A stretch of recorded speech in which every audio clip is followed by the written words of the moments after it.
Hello Kolhapurkar. तर माझं street क्वेश्चनिंगचं channel आहे, तुम्हाला माहितीच आहे. मी लोकांना स्ट्रीट क्वेश्चनिंग करते. तर माझं मोस्ट ऑफ द व्हिडिओ हे रंकाळ्याचे आहेत. तर रंकाळ्याला रंकाळा हे नाव का पडलं, चला तर विचारूया क्वेश्चन. हॅलो सर, तुमचं नाव काय? अमित पाटील.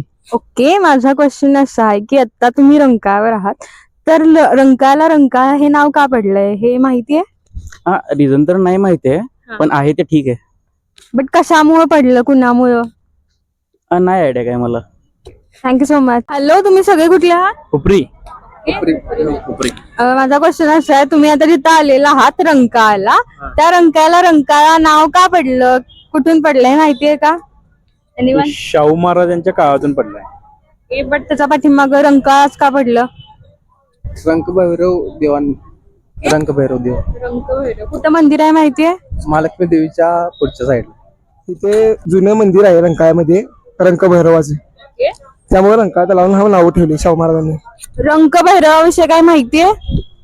हे जुनं मंदिर आहे, त्यामुळे मला एवढं त्याचं माहिती. Thank you so much.